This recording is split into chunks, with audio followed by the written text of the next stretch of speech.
grand-mère maternelle était de type intellectuel. Cela lui valait une exemption des tâches ménagères. En conséquence, ses talents culinaires se limitaient à faire bouillir des œufs, mélanger le tchemen et à déchiqueter le pastorma, le jambon arménien avec beaucoup d'ail. Elle lisait assidûment les journaux quotidiens et racontait des souvenirs de son enfance et jeunesse et les déportations. Elle était une survivante du premier génocide, le génocide arménien du XXe siècle. Son père, mon arrière-grand-père, était prêtre à Kayseri, en Anatolie. Les Turcs l'ont pendu en 1915. Ses proches survivants, sa femme et ses 4 filles, étaient déportés. Ma grand-mère portait son bébé dans les bras. Son mari, mon grand-père, avait été séparé d'eux quand tous les autres hommes du village recrutés pour creuser les tranchées de la guerre. Ces tranchées qui serviraient de fosse commune pour eux. Ma grand-mère me racontait tout ce qu'elles avaient vécu et mes oreilles d'enfant savouraient ces histoires. Mais quand elles devenaient répétitives, je n'écoutais plus. Je voulais entendre les contes de fées et des histoires gaies. Ma grand-mère tenait à garder vive la mémoire pour une possible rétribution un jour, tandis que moi, je tenais à vivre mon enfance insouciante et heureuse. Souvent, elle me disait d'écrire tout ça et que je risquais d'en avoir besoin un jour. Mais moi, je n'étais qu'une enfant.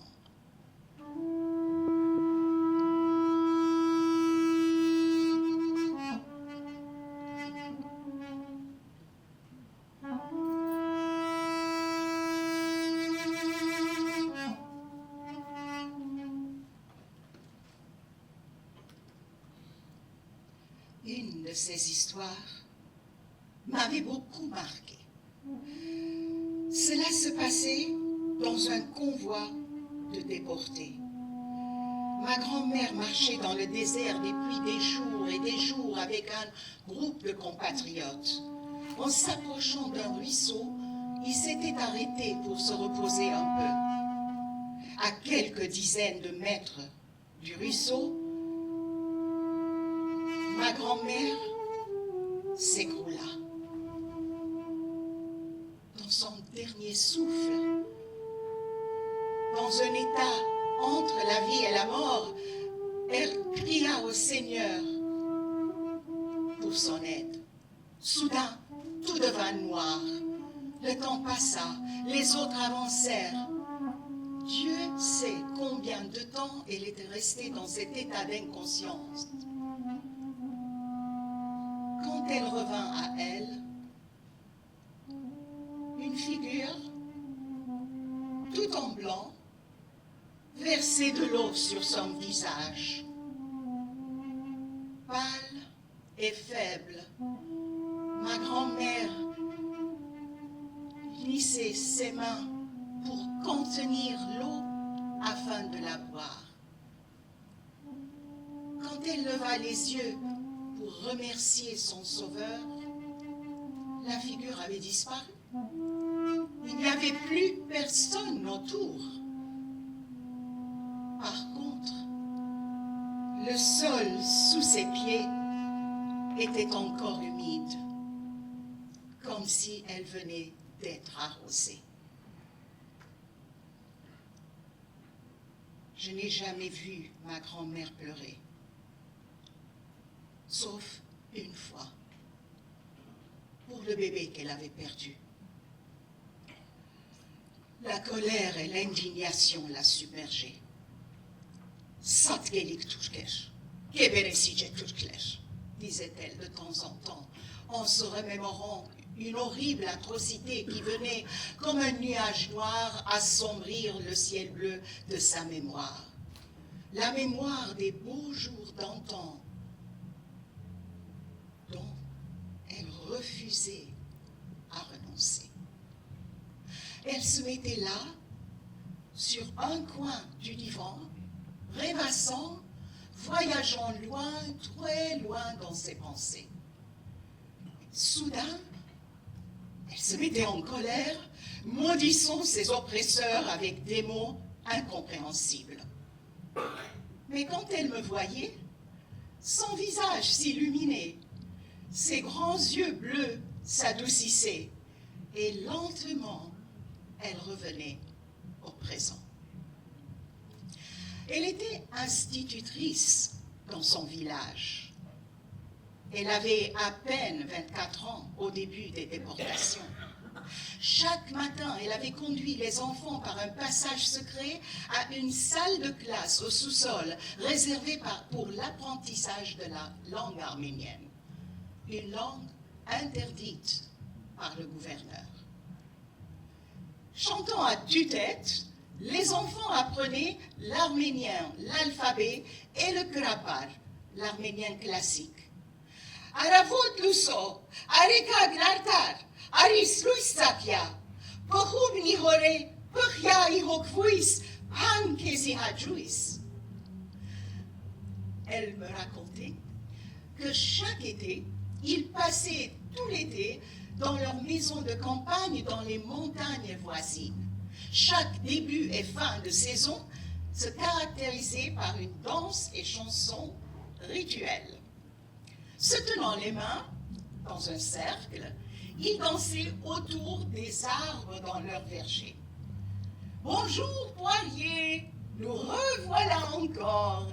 Sois bon pour nous et donne-nous beaucoup de fruits. » Puis, c'était le tour du pommier. À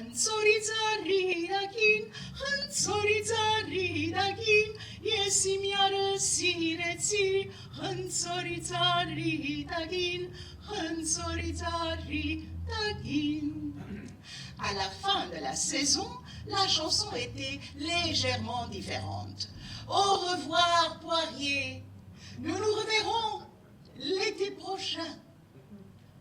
Dors et repose-toi bien et donne-nous beaucoup de fruits. Lorsqu'ils chantèrent ces chansons à l'automne 1914, comment pouvaient-ils savoir qu'ils ne reverraient plus jamais leur pommier ni leur verger? C'était un adieu pour toujours.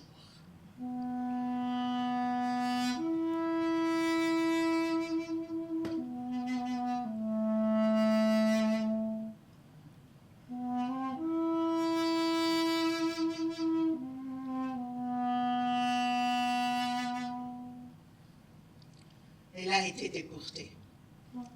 Ils ont été déportés, comme des millions de leurs compatriotes. La marche dans le désert, la violence, la famine, la vente des objets et puis des corps, les viols, les massacres et les autres formes de l'inhumanité de l'homme envers l'homme prirent fin par leur arrivée à la gare d'Alep en Syrie. Des trains bondés d'Arméniens rescapés des villages et des villes tout au long de la voie ferrée entraient en gare. Il faisait chaud et dans le bruit assourdissant, on entendait des noms de famille. Les gens criaient les noms de leurs parents pour retrouver les parents survivants. Arakelian, Manoukian, Marchassian, Kalpatjan, Basmadjan. Dans la cohue, ma grand-mère entendit son nom, Basmadjan. Levant les yeux, Elle vit le visage pâle de son mari. Une étreinte euphorique suivit. Puis, de sa voix faiblissante, elle informa de la mort de Bahram, leur premier-né, âgé d'1 an. « T'inquiète, lui avait-il dit. Maintenant que le destin nous a réunis une deuxième fois, nous n'avons qu'à reconstruire notre famille. Certes, leur union fut bénie, encore une fois, par un autre petit garçon, qui le nommèrent Bahram, comme le premier. Puis, il y a eu ma mère, Arminée, suivie de ma tante, Alpinée. Peu de temps après, la Sainte Famille, père, mère et 3 enfants, s'installa en Égypte. Vous voyez, tout ça, c'est très important pour moi, parce que sans ces circonstances, je n'aurais jamais existé. El Maktoub, le destin, Jagadakir.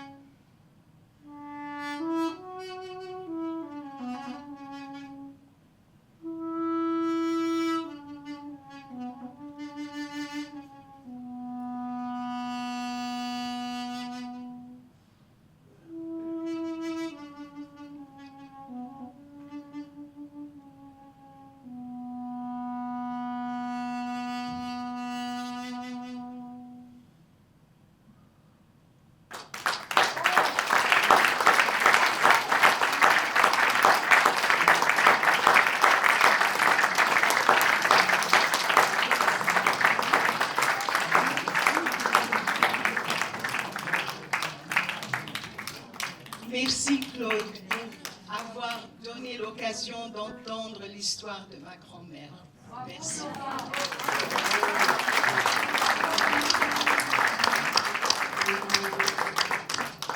Merci à Gérard également, parce que c'est un maître de doudou que je maintiens. Il n'aime pas qu'appelle maître, mais quand même c'est un grand, plein d'émotions. Gérard, un grand merci.